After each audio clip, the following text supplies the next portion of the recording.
Nah, kalau tadi mungkin dibantunya oleh terapis nih gitu. Tapi kalau dari orang tua sendiri gitu, gimana sih peran orang tua dalam mempersiapkan dan melatih anak nih supaya bisa mandiri seperti itu di luar dari anak ngikut terapi ya gitu, dibantu oleh terapis seperti itu.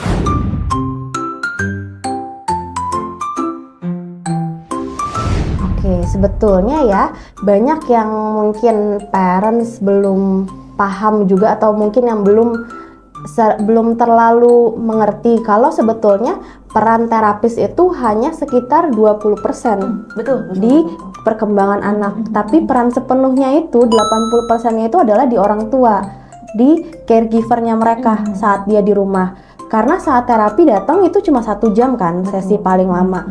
Terus sisanya itu adalah dilakukan di rumah ataupun di sekolah mungkin ya. Tapi di sekolah juga tidak full day, jadi sisanya itu akan dilakukan di rumah. Jadi sebetulnya peran orang tua itu akan sangat penting di proses kemandirian anak dan juga proses stimulasi untuk anak tersebut gitu.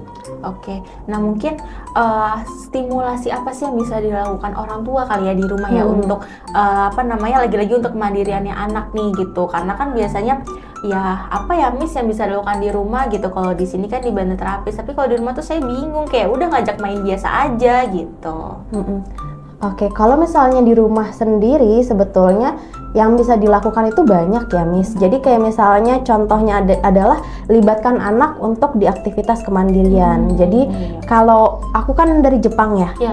Di Jepang sendiri itu anak-anak di usia TK, jadi masih di bawah dari mulai 2 tahun sampai dia 7 tahun itu mereka masih belajar kemandirian terus menerus. Jadi yang difokuskan itu adalah proses kemandirian dibandingkan akademik. Mereka diajarkan untuk melakukan aktivitas kegiatan sehari-harinya secara mandiri, dimulai dari pakai baju sendiri, makan sendiri, ataupun belajar untuk membawa barang-barang mereka sendiri. Itu bisa dimulai juga kita praktikkan di rumah sama parents karena itu akan sangat membantu.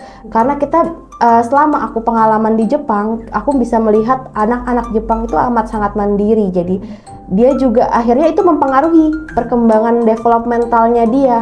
Jadi dia jauh lebih siap, jauh lebih matang untuk menerima aktivitas akademik nanti di sekolah juga gitu. Iya itu betul. Soalnya mungkin kalau aku punya pengalaman ya pernah wawancara orang tua gitu, terus bertanya nih soal kemandirian anaknya gitu.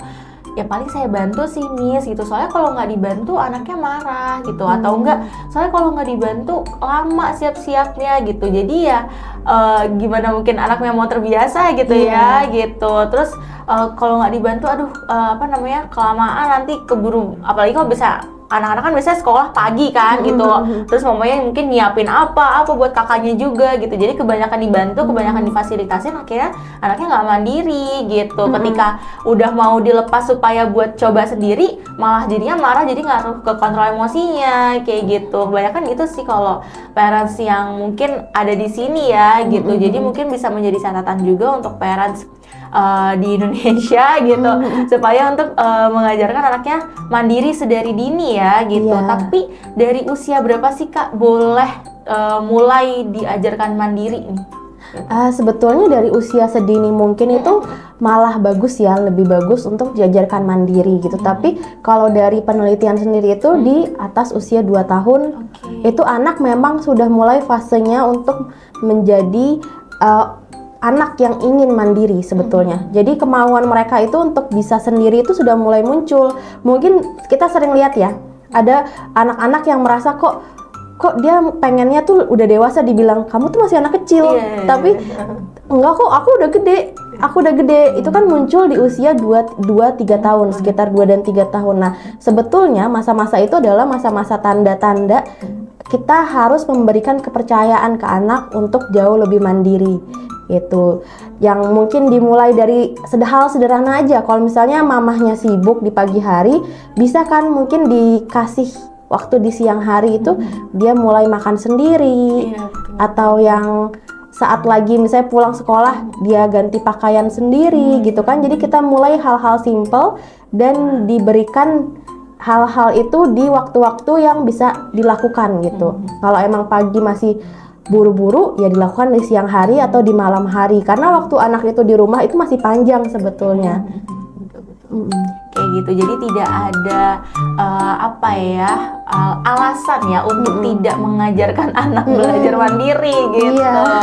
Nah kalau tadi Kak, itu kan untuk mungkin secara general ya gitu. Nah kalau misalkan nih untuk orang tua yang memiliki anak dengan diagnosis gitu, bagaimana supaya orang tua tersebut tuh siap untuk mendampingi anaknya gitu masuk pada fase kemandirian gitu, karena ya nggak sedikit juga orang tua yang mungkin cerita ke aku ya gitu, merasa overwhelmed nih ketika membantu anak tersebut untuk masuk ke fase kemandirian seperti itu.